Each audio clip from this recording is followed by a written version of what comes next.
Queridas, queridos, el día de hoy voy a empezar una nueva aventura en este canal.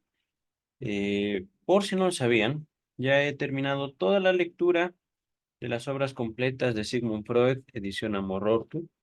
Ajá. Eh, Vamos a comenzar el día de hoy. Obras completas, pero hay unas diferencias básicas. Ajá. Estas obras completas que les estoy mostrando en pantalla junto a mi rostro son fueron hechas por un alumno, James Strachey, en colaboración con Anna Freud, la hija del doctor Sigmund Freud. Pero estas obras completas, que iré subiendo a un ritmo mucho más lento, digo porque ya tenemos todo esto, ajá, fueron hechas por Luis López Ballesteros y de Torres. Ajá. En este primer video voy a compartir los prólogos a esta traducción. Estos, digamos, son como palabras preliminares. Esta edición de las obras completas de Sigmund Freud, que estamos por iniciar en este canal, pone a disposición de los lectores y estudiosos hispanohablantes la traducción de una obra fundacional. Entre los rasgos destacados de esta edición ya clásica se cuenta la traducción directa, ajá, del alemán de Luis López Ballesteros. Lo que vimos en esta edición que les mostré y que ya tenemos completa en este canal es que eh, el doctor Freud encargó a James Strachey, quien lo tradujo del alemán al inglés. Y luego Luis Echeverry tradujo esa traducción de el inglés al español, que sería esta. Ajá. La Standard Edition, edición normalizada, o ediciones Amorortu. En cambio, esta edición o esta traducción será directa del alemán al español. Ajá. Y dice la nota, este trabajo mereció el elogio, la alabanza del propio Freud. Ajá. A este exhaustivo trabajo se suma la revisión de los textos de Jacobo Nunhauser y su ordenamiento cronológico según el criterio de la edición de James Strachey y Anna Freud, y el aparato crítico que contribuye a esclarecer conceptos y referencias. Ajá. Eh, yo busqué este archivo como Sigmund Freud, obras completas, traducción Luis López Ballesteros. Ajá.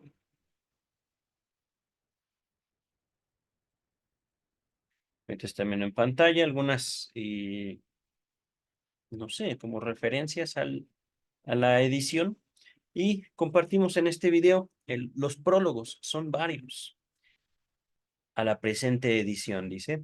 Al cumplirse el cincuentenario de nuestra primera edición de las obras completas de Sigmund Freud y con motivo de haberse publicado a título póstumo, muchos trabajos del profesor Vienes todavía inéditos, Biblioteca Nueva inicia con este primer volumen una nueva edición definitiva de la magna labor científica desarrollada por el creador del psicoanálisis. Esta nueva edición se ha orientado a ordenar cronológicamente toda la obra de Freud, de acuerdo con el criterio sustentado por la edición inglesa a cargo del doctor James Strachey y de la doctora Anna Freud, hija y continuadora de su padre en la investigación psicoanalítica. Esta tarea ha sido encomendada al médico psicoanalista chileno Jacobo Numhauser Tognola. Iba a decir Tóngola, pero no, Tognola, que ha efectuado las correcciones, modificaciones y agregados que las nuevas investigaciones sobre la obra freudiana aconsejan. Al propio tiempo, el doctor Nunhauser ha redactado junto a los centenares de notas de diverso género contenidas en nuestras precedentes ediciones para la presente, otras no menos expresivas que figuran en el texto señaladas con asteriscos. En esta edición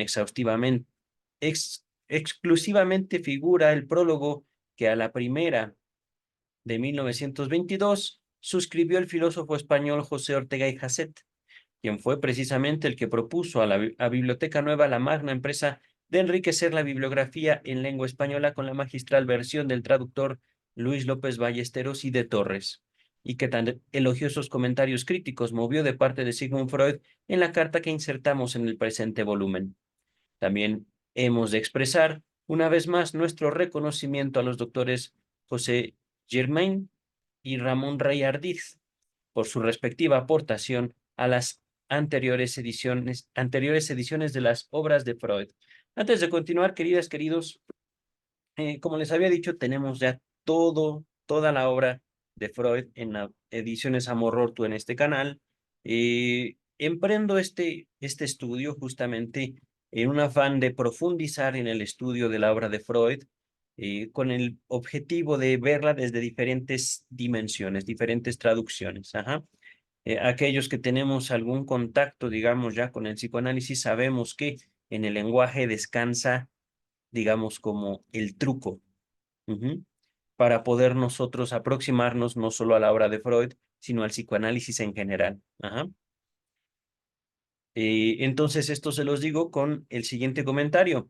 Junto con los textos que vayamos a ver y las referencias que vayamos a ver, tanto internas de esta traducción, les dejaré todas las referencias de acuerdo a los textos que vayamos revisando previas, es decir, las lecturas previas de la edición Amor-Ortu. Continúa el texto.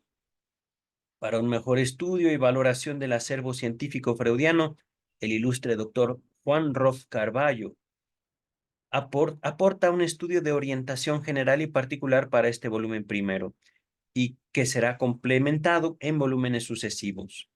En este tomo primero hemos incluido todos los escritos psicológicos de Freud hasta la aparición en 1905 de El chiste y su relación con lo inconsciente. Antes de continuar, no sé si alcanzan a ver, supongo que sí. Este primer volumen es realmente toda la compilación y no son al final 7.624 páginas. No lo son. Eh, Podemos decir, cada nota a pie de página ocupa una sola página. Y no es una página en su extensión. Ahorita seguramente veremos alguna nota a pie de página y, por ejemplo, la nota 1 va a ocupar un párrafo más o menos y el resto de la página está en blanco. Ya revisé y son alrededor de 5.000, 6.000 páginas en total. Toda la obra de Freud en la traducción de Luis López Ballesteros. Finalizamos este primer prólogo. Además, en la presente edición figura una selección iconográfica del autor y varias ilustraciones más, directas o marginales, relacionadas con su obra y procedentes de la historia del arte universal. Ahora, prólogo a la primera edición. Perdón, ¿cuál era el prólogo anterior? Prólogo a la presente, es decir, lo que vamos a estudiar.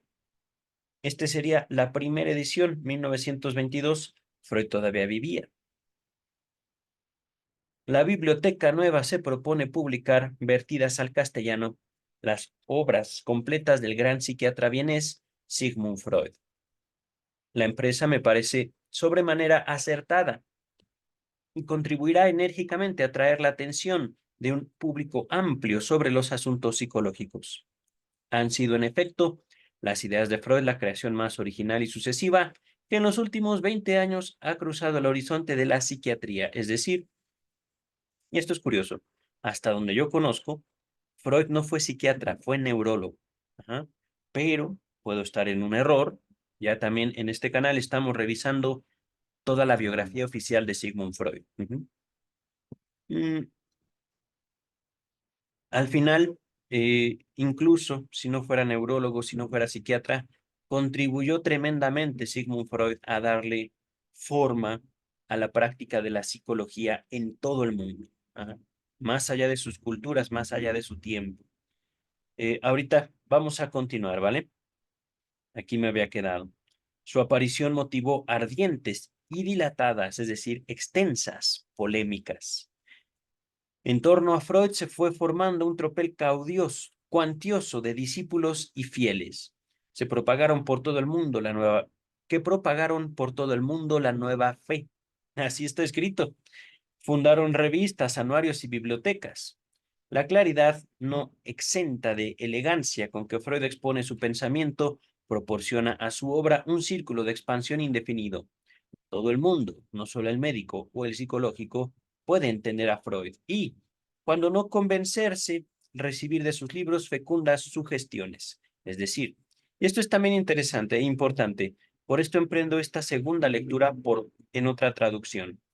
Leer a Freud en la edición Amor Ortu es complicado, no solo por un español, un lenguaje ya antiguo, sino también a veces los tecnicismos abundan, a veces los conceptos vuelven oscuro el pensamiento de Freud. Ujú. Y por cierto, ahorita no tengo pantalla verde porque este libro es del mismo color que la pantalla verde y no se vería. Ajá. Vamos a continuar. Como en el orden de la funcionalidad corporal o fisiológica, casi todos los grandes progresos durante el siglo XIX han sido debido a los médicos, esto es, a la necesidad inaplazable de curar al enfermo. Así, estas teorías psicológicas se han originado en la urgencia clínica de la psiquiatría, perdón, del psiquiatra. Es básicamente lo mismo. La psiquiatría es la labor del psiquiatra. Los laboratorios aportaban escasísimos recursos al médico para actuar sobre las enfermedades propiamente mentales, a las que no se ha logrado descubrir una base de perturbación somática, es decir, del cuerpo.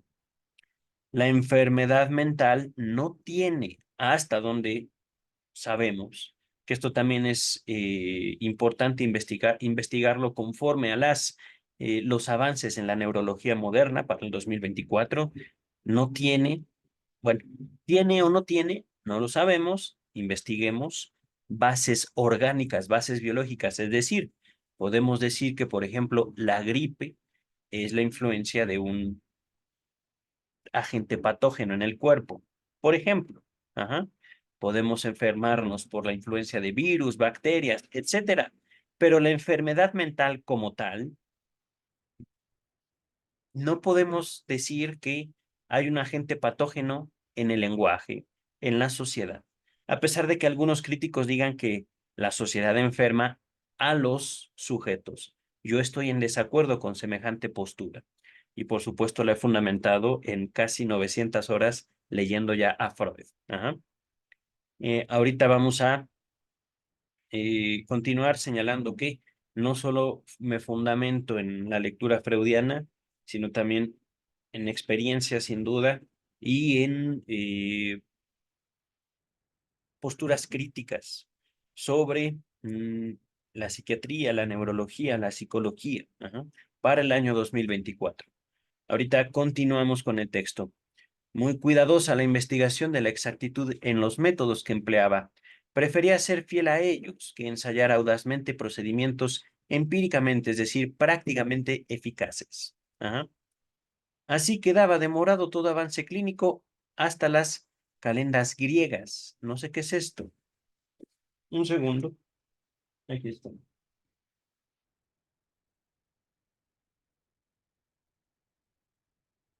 Estoy buscando en mi celular. ¿Qué es una calenda? Calenda.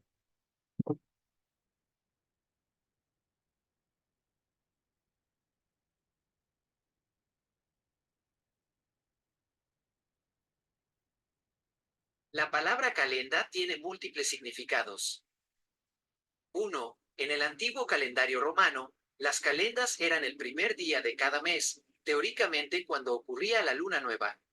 La palabra calendario en español procede de esta palabra. Oh. 2. En el martirologio romano, la calenda es una lección que contiene los nombres y hechos de los santos y las fiestas pertenecientes a cada día. 3. En el antiguo cómputo romano y en el eclesiástico, las calendas son el primer día de cada mes. 4. En sentido coloquial, las calendas pueden significar época o tiempo pasado. Ahorita voy a omitir una referencia cultural en México que dice las calendas también es una festividad que se originó en el siglo XVI en Oaxaca, México, ajá, durante la evangelización por los misioneros dominicos. Eh, entiendo que son, digamos, como las primicias de la medicina griega. Ajá, es decir, Galeno, no, Galeno no. ¿Cómo se llama este juramento? Se me ha olvidado, pero bueno, las primicias, los primeros avances médicos en Grecia. Ajá. Freud tuvo la osadía de querer curar, cualquiera que fuese la castidad lógica de los procedimientos.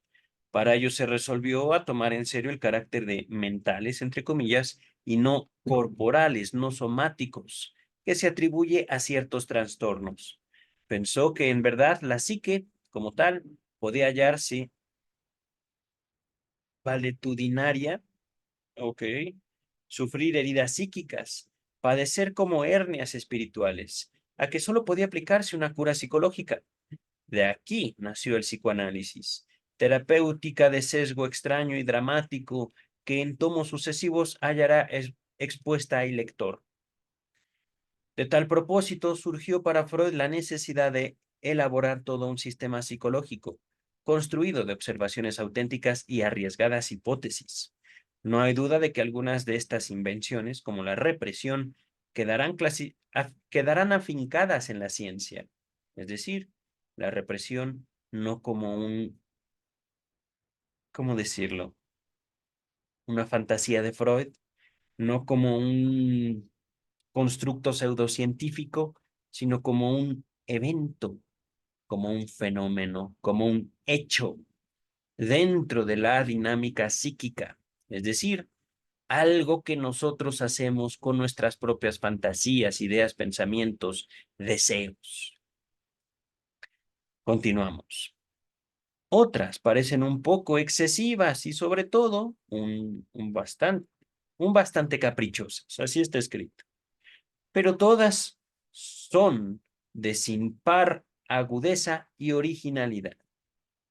Lo más problemático en la obra de Freud es a la vez lo más provechoso. Me refiero a la atención central que dedica a los fenómenos de la sexualidad. Para Freud, neurosis y psicosis son perturbaciones engendradas por conflictos sexuales de la infancia. Freud amplía notablemente el concepto de la sexualidad que suele llamar libido, pero aún así no deja su obra siempre la inquietud de que se nos invita a aceptar una hipótesis desmesurada. Ciertamente, en eso tiene razón. Es decir, a veces pareciera que Freud nos llama, nos convoca a aceptar una hipótesis particular, difícil de creer. Ajá. Ahí hay algo también, no voy a profundizar, simplemente diré, en la ciencia, las hipótesis es el lugar, digamos, de la creencia. Vamos a continuar, ¿vale? Sin embargo, cualquiera que sea la medida dentro de la cual este sexualismo psiquiátrico de Freud puede considerársele verídico, ha servido para que, al cabo, entre la ciencia ocuparse seriamente del erotismo, tradicionalmente cerrado a la investigación. Lo que hasta ahora podría decirse de la libido era tan poco, que contrastaba absurdamente con la innegable importancia de esta función biológica dentro de la vida psíquica. Curioso, de lo más importante no se habla, aún para el año 2024, y esto es importante, queridas, queridos. Ahorita podríamos espantarnos. Es que sexualidad. Les dejo en la descripción de este video 3 ensayos de teoría sexual, donde puedo decirles una de las conclusiones más valiosas que yo obtuve de la lectura que ya compartí en este canal, la manifestación más frecuente de la sexualidad humana nunca se lleva a cabo, es la fantasía. Ajá. Y hablamos de sexualidad, ciertamente como la relación que establece un individuo con su cuerpo y con el mundo a través de su cuerpo. Pero eh, esta no cancela también la formación no solo de fantasías, de mitos. La sexualidad como la base también de una apropiación cultural llamada religión. Y, digamos, en último término, o buscando la forma más abstracta de la sexualidad también como el manejo del sujeto con su energía, con su atención. Ahorita lo diré así. Ya veremos cómo traduce Luis López Ballesteros pulsiones. Y les dejo en la descripción pulsiones y destinos de pulsión. Vamos a continuar, ¿vale? La necesidad de descubrir los escondrijos del alma, donde vienen a ocultarse estos tumores afectivos, generadores, según Freud, de las enfermedades mentales, le llevó a penetrar en el territorio de los sueños. Su libro sobre la vida de los sueños es una de las producciones más interesantes del pensamiento contemporáneo. Antes de continuar, yo diría, y es opinión personal, más interesantes de la historia. Pero, por supuesto, podemos diferir, podemos opinar distinto ustedes y yo. Ya llegaremos a la interpretación de los sueños. Les dejo la interpretación en la descripción, la interpretación en edición Amor Ortu, pero ya llegaremos a la interpretación con Luis López Ballesteros, la interpretación de los sueños. Dice eh, el traductor, al parecer. O bueno, no sé de quién son estas palabras que estamos leyendo, ya lo veremos. En la interpretación de los sueños, Freud desarrolla la idea de que nuestra conciencia fabrica constantemente símbolos de la sexualidad, a veces de una pureza sublime y de una inmaterialidad platónica inefable, indecible, imposible de plasmar en palabras.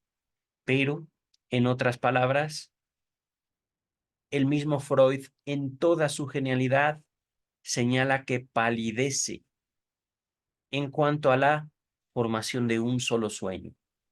Vamos a continuar. El descubrimiento de este símbolo permitió al médico de hoy extender su clínica a los tiempos pasados y aplicar la psicoanálisis a los genios del pretérito, es decir, los genios de la historia, los antiguos. Ajá. Leonardo da Vinci, Miguel Ángel, ¿quién más? ¿Quién más? Goethe. Ajá. A las mitologías, religiones y formas sociológicas. El libro presente es el más adecuado para introducir en el pensamiento freudiano a las gentes curiosas que hasta ahora lo desconocían.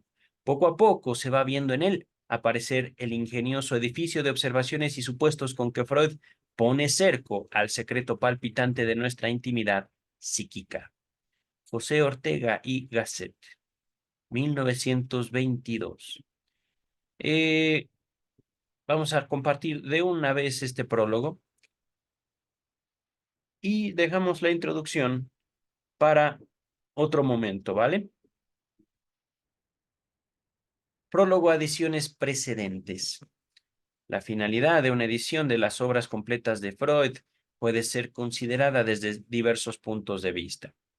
No solo han de incluirse en estas colecciones los clásicos, sino también autores modernos cuya producción, aún en plena madurez y desarrollo, ha alcanzado tal amplitud y dispersión que exige una reunión en volumen para ser mejor conocida y estudiada. De este tipo son muchas las obras completas últimamente publicadas. Por primera vez dan posibilidad al lector de recorrer cuánto cuánto ha escrito un autor y leer muchos trozos inéditos y obras agotadas, imposibles de encontrar. Entre aquellas obras completas de clásicos que constituyen un homenaje a su memoria y estas de autores modernos, que son en gran parte un instrumento más vivo, una ayuda que se presta al estudioso, cabe situar otro tipo de edición, la que refiere a la producción total de un autor recientemente fallecido, con objeto de reunir en ella su aportación original y de presentar así, en forma cómoda y práctica, el legado histórico de su pensamiento. A esta categoría pertenece la serie de volúmenes que iniciamos hoy para presentar en castellano las obras completas del profesor Sigmund Freud, fallecido en Londres a la edad de 82 años, aún en plena actividad intelectual. Este empeño se justifica primeramente por la importancia histórica que tiene el pensamiento de Freud y por la necesidad de seguirlo en su desenvolvimiento a través de sus publicaciones sucesivas, es decir, ordenadas. En este caso, una edición en conjunto constituye una necesidad y representa verdaderamente una aportación de ineludible valor como documentos científicos donde se expone y desarrolla esta teoría tan discutida. Presentamos unidos los diversos tomos de la obra de Freud, dándoles de esta suerte el rango y categoría que científica e históricamente le pertenecen. Histórica, no sé por qué quería leer así, histórica. Por otro lado, juzgamos oportuno presentar esta obra al público español y de habla castellana, por considerar que ha llegado ya el tiempo en que, después de los entusiasmos y de las críticas del primer momento, se hace posible y necesaria una posición más serena y objetiva ante la extensa producción del profesor Freud. Ha transcurrido tiempo suficiente para que sea lógica esta postura, pero además, son tantas las escuelas y disidencias que han ido surgiendo del primitivo tronco psicoanalítico y tan variadas las críticas que se han hecho a la doctrina psicoanalítica, que bien vale la pena presentar todos los documentos originales reunidos para estudiarlos con serenidad en cada caso. De este modo podemos saber cuándo debemos dar razón a la crítica, cuándo a la propia teoría primitiva, cuándo, en fin, a alguna de las escuelas disidentes. Les dejo en la descripción contribución a la historia del movimiento psicoanalítico, donde Freud mismo aborda eh, las disidencias de Alfred Adler y de Carl Gustav Jung, disidentes, separatistas, ¿no? Que no fueron los únicos, pero sí los más importantes, pienso yo. Y por supuesto, la intención de abordar estos estudios de la obra freudiana es llegar, por supuesto, a un psicoanálisis, a dar cuenta de un psicoanálisis vivo, un psicoanálisis más allá de las universidades, en el mundo, para el año 2024 y años posteriores, ¿vale? Dice el texto, no intentamos sentar posición. Permítame un segundo, tengo mi agüita, pero la dejé acá. Y ya me está dando sed.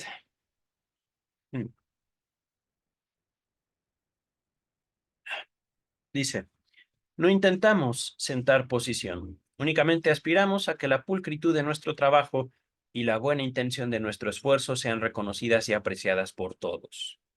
Conviene hacer resaltar que el término psicoanálisis se aplica en realidad a tres cosas diferentes. Número uno, o primera, a un método de investigación mediante el cual las regiones más íntimas y ocultas del espíritu pueden ser puestas en evidencia y estudiadas. Esto puede considerarse, según Moody, no recuerdo quién es Moody, como la disección de la mente y el estudio de su anatomía. Pero fíjense una cosa muy curiosa, la mente, no el cerebro, no el sistema nervioso, ni central ni periférico, ¿vale?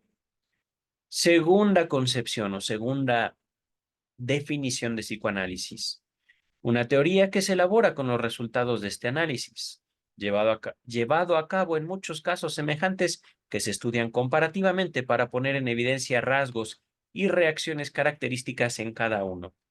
De esta suerte se elabora una verdadera fisiología de la mente y se señalan las normas de su funcionamiento. Creo que aquí con anatomía es comprensible. Partes, partes, uniones, dinámica de esas partes. Fisiología de la mente. ¿Qué es la fisiología? Fisiología.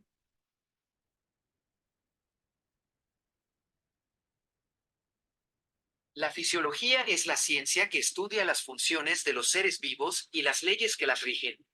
Su objetivo es explicar cómo los sistemas, células y moléculas interactúan para mantener una función normal. ¿Ok? Función. Podemos decir, describimos partes, pero también describimos para qué sirven. Ajá. Es la teoría psicodinámica, el psicoanálisis. Repito, el psicoanálisis Es la teoría psicodinámica del desarrollo de la personalidad. Tercera definición de psicoanálisis. Una técnica de aplicación que tiene por finalidad adoptar el método analítico, conocida la estructura de la mente y su funcionamiento, al tratamiento de los desequilibrios del espíritu. Esta acción terapéutica a través del inconsciente es la que verdaderamente ha de llevar el nombre de técnica analítica o de psicoanálisis.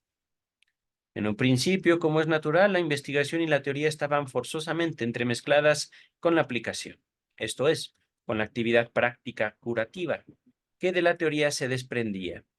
Cada enfermo era entonces sujeto en tratamiento y objeto de estudio.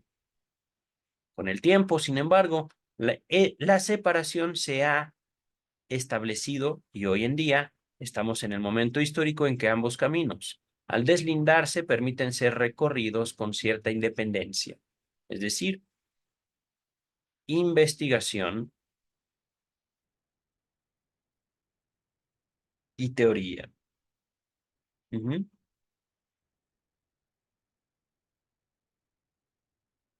Por ello, es conveniente que la posición primitiva de Freud sea exactamente conocida y estudiada, y por eso juzgamos conveniente esta contribución que hacemos a la información bibliográfica nacional. Tanto si se es ortodoxo en estas cuestiones como si se sigue un camino opuesto o diferente dentro del cauce de alguna de las escuelas disidentes. El poseer reunida en un volumen la obra completa de Freud resultará más que una ventaja, una verdadera necesidad.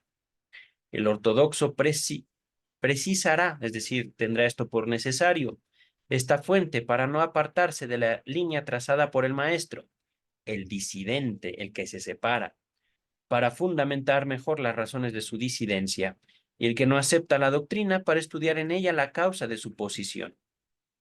Este mejor conocimiento de unos y de otros servirá para separar aún más claramente la teoría psicoanalítica, que para evitar confusiones debemos denominar la teoría psicodinámica del espíritu, de las aplicaciones prácticas, esto es, del análisis o psicoanálisis propiamente dicho. Ello contribuirá grandemente a desaparecer muchos prejuicios que alrededor de estas cuestiones se han ido elaborando al correr de los años. Estos prejuicios son de dos órdenes. De un lado existe la repulsa que el contenido mismo del psicoanálisis ha suscitado o ha despertado en el mundo en general, y que se explica como reacción subconsciente, inconsciente, del individuo ante la penetración de su vida íntima que le molesta y desconcierta. De otro, la no aceptación desde un plano más elevado y por razones fundamentalmente morales de una teoría y de una técnica que no encajan exactamente dentro de la trayectoria cristiana de nuestro pensamiento. No sé a qué denomina el traductor trayectoria cristiana de nuestro pensamiento.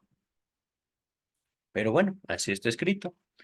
Respecto al primer punto, podemos contestar con los mismos psicoanalistas, sean o no ortodoxos, diciendo que se trata de un mecanismo de defensa primitiva que es precisamente necesario analizar para aclararlo y hacerlo desaparecer. ¿Hasta qué punto esto es cierto? Es asunto que no intentamos puntualizar, ya que nuestra postura hoy es fundamentalmente expositiva. Para contestar el segundo punto, recurrimos a la autoridad del padre Gemelli, rector y profesor de la Universidad Católica de Milán y presidente de la Academia Scientorum del Vaticano. Este ilustre profesor y hombre de ciencia considera que el psicoanálisis debe ser estudiado con espíritu claro y ecuánime por el psicólogo e interpretado en con un sentido cristiano. Miren, no lo sé, digo, cada quien tiene derecho a su opinión. Lo que yo me pregunto, igual que aquí atrás, que esto de trayectoria cristiana de nuestro pensamiento, ¿a qué se referirán con cristiano? No lo entiendo yo. Ajá, porque aquí vemos un rector de una universidad y ciertamente una postura específica del cristianismo desde la Iglesia Católica, ¿vale? Vamos a continuar. Lo mismo que los escolásticos hicieron de Aristóteles, un filósofo cristiano, así hoy día podemos hacer que cuanto hay de útil en la doctrina de Freud se ha aplicado con equilibrada mesura al mejor conocimiento de la mente humana. Con ello habremos ayudado el progreso de la ciencia y beneficiado al enfermo.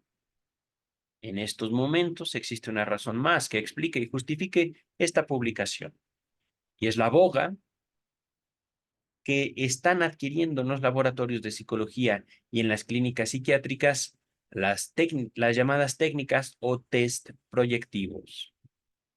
A ver, eso suena interesante. Esos test, esas pruebas psicológicas, se basan en la interpretación psicodinámica de la mente humana.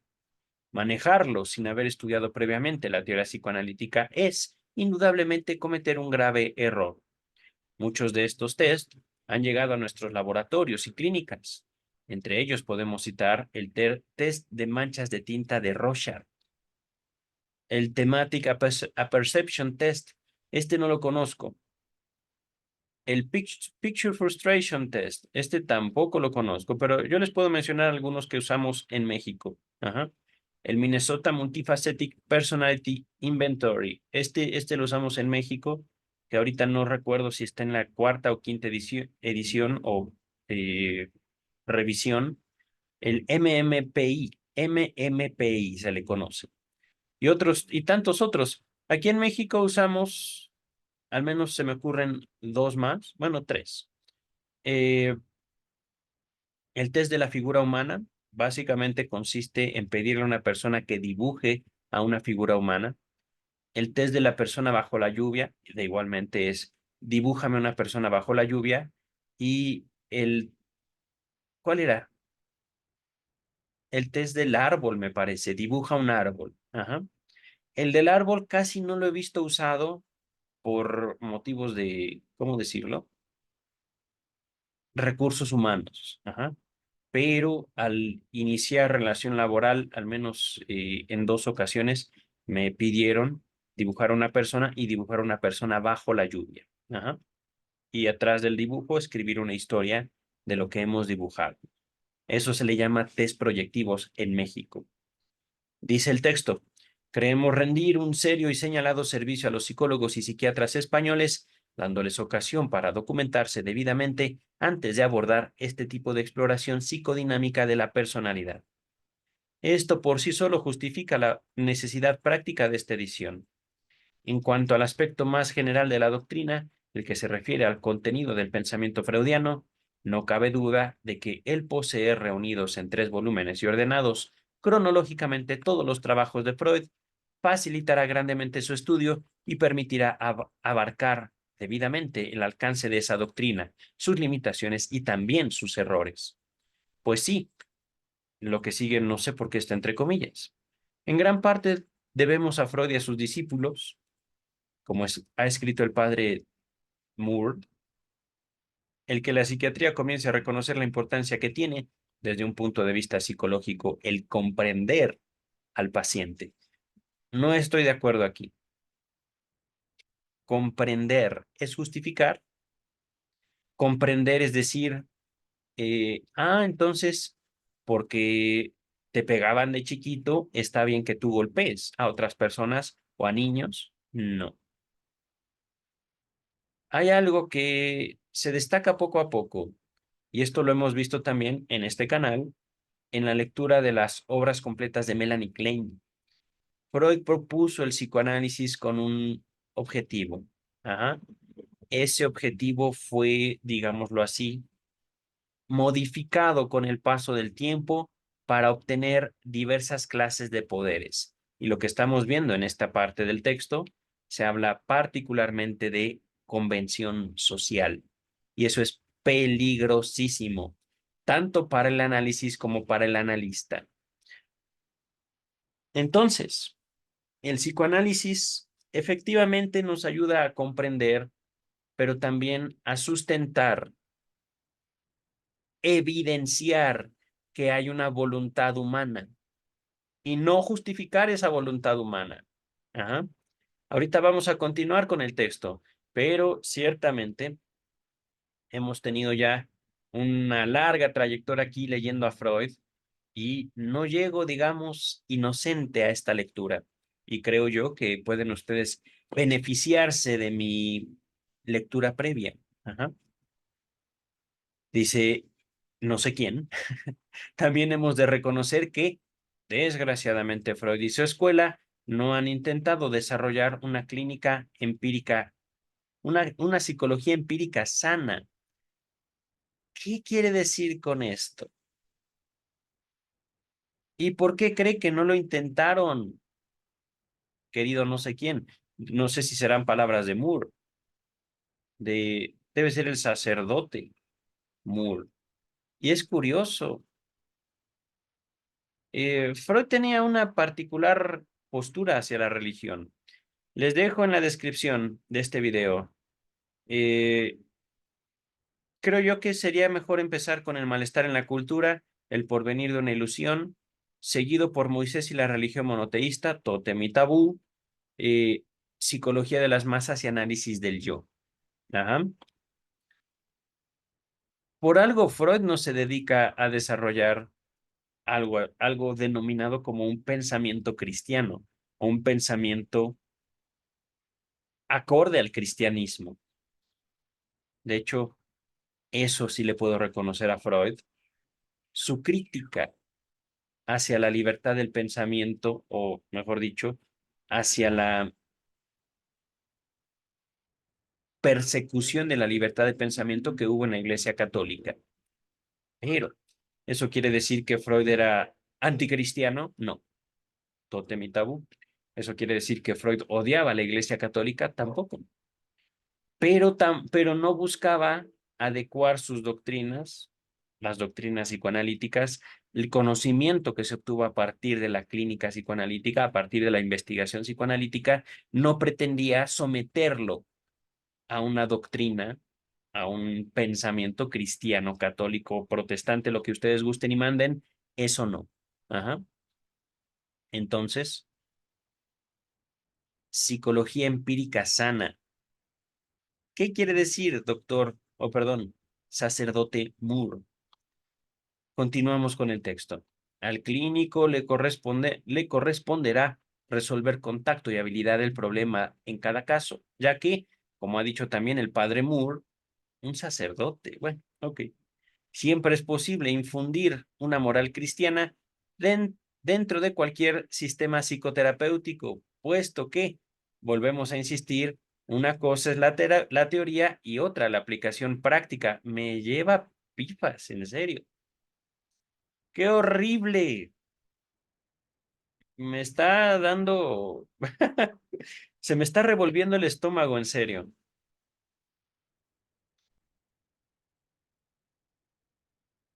No es por condenar la moral cristiana, queridas y queridos. Una sola observación me basta. Moral cristiana benedictina, moral cristiana agustina, moral cristiana protestante, moral cristiana bautista, pentecostal, mormona. ¿Qué es una moral cristiana? Nada más de citarles, ¿qué les dije? 6, 7 morales cristianas. Entre ellos, entre estos cristianos, se han matado a lo largo de la historia no sabemos cuántas veces. Incluiríamos a la iglesia mormona dentro de la moral cristiana, querido padre Moore. ¿Qué dice la moral cristiana sobre la reforma protestante? ¿Qué dice la moral cristiana acerca de las matanzas hechas a nombre de la religión cristiana? ¿Dónde está eso ahí? Y estoy citando cosas que no tienen que ver con el psicoanálisis, simplemente historia de la moral cristiana. Entonces, queridas, queridos, discúlpenme, pero es que no es una cuestión de, ay, sí, vamos a adoptar al sistema psicoterapéutico freudiano a una moral cristiana. Perdón, pero eso es asqueroso. Eso es inmoral. Justamente, Freud no se proponía a ser buena gente. No es el objetivo del psicoanálisis formar buenos cristianos, una moral que de hecho eso es una parte importante de mi propia investigación. Moral. Podemos señalar moral en los individuos como parte, digamos, de la identidad, como parte de lo que nos hace seres humanos. Para mí hay cosas buenas y cosas malas. Para mí,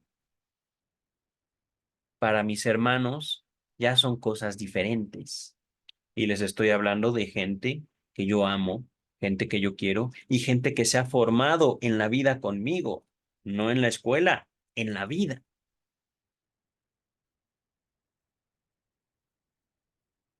Para, por supuesto, para el momento de yo haber comenzado la lectura de las ediciones Amor-Rortu, ya había escrito un libro sobre psicoanálisis llamado Sexualidad Infantil y Crimen, Psicoanálisis del Estado, volumen 1, se los dejo en la descripción, leído, estudiado, comentado por su autor. Es mi derecho, es mi obra, y si quiero yo la comparto gratuitamente. La puedo regalar también. La pueden comprar, la encuentran en Amazon, pero eh, el punto es el siguiente. Descubrí con largas investigaciones, entre ellas profundas reflexiones acerca de la historia de la religión, que no hay una moral comunal. Podemos nosotros, por ejemplo, decirnos cristianos, pero al momento de empezar a señalar los valores que van a dar forma a nuestro cristianismo, descubrimos que tú vas a tener una concepción, una idea diferente sobre la fidelidad que yo.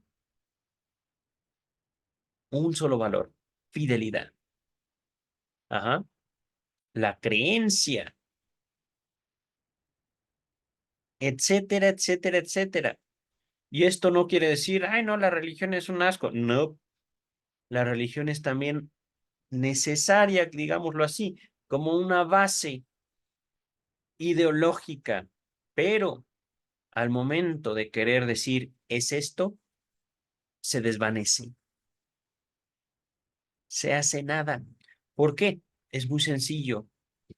Yo tengo un cuerpo, ustedes tienen otro cuerpo.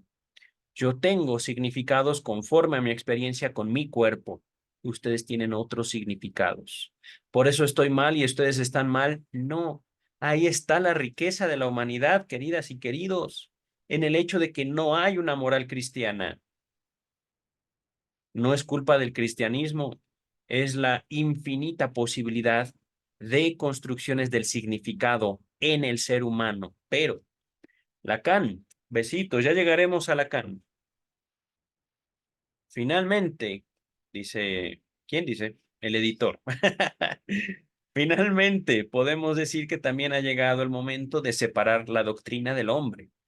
Muerto Freud, muerto este, puede ya trazarse su trayectoria como hombre, como científico, sin que los juicios sin que los juicios que merezca, apasionados en uno u otro sentido, como han sido hasta ahora, influyan en modo alguno sobre la doctrina por él elaborada. Depurada o limpiada de prejuicios y aislada de la aplicación práctica o psicoanálisis, debe ser estudiada con serenidad y objetividad por psicólogos y psiquiatras. La importancia de Freud no está en haber creado o enseñado el psicoanálisis con su completa y discutible técnica, y sobre todo con esa fanática superestructura teórica, dice otro sacerdote, Gemelli, sino en ser el primero que ha, el ser el primero que ha dicho que para conseguir una psicología verdadera se precisa o es necesario comprender las acciones humanas en su génesis y en su desenvolvimiento. Ay, no sé quién está molestando. ¿Se escucha? No alcanzo a ver. Espero que no se escuche. Hay un claxon sonando fuera de mi casa. Freud ha estado durante 40 años trabajando 8 y 10 horas diarias, analizando caso tras caso y elaborando al mismo tiempo sus teorías. Antes de criticar, debemos considerar cuál es la propia experiencia de los expertos y pensar si la postura honesta no es la de acercarse sin prejuicios a la obra y considerarla con claro espíritu científico. Después, libre está cada cual de fijar su posición. Aún es pronto para decir cuántos elementos de su doctrina se incorporan a la psicología del futuro. Perdón, se incorporarán a la psicología del futuro. Pero lo que no podemos menos que admitir es que Freud ha abierto un nuevo camino a la investigación psicológica y elaborado una interpretación dinámica del psiquismo que es en alto valor práctico en la clínica. Las interesantes especulaciones y observaciones de Freud y de sus discípulos, ha dicho el padre Moore, un padre, un sacerdote, Moore, ok, constituyen la escuela de psicopatología más importante de nuestra época. El editor. Queridas, queridos, vamos a finalizar aquí esta introducción que están viendo en pantalla. Es una introducción un poco extensa, pero ya nos ocuparemos de ella en otro video. Queridas, queridos, bienvenidos. Segunda traducción de Sigmund Freud, Luis López Ballesteros y de Torres. Bye.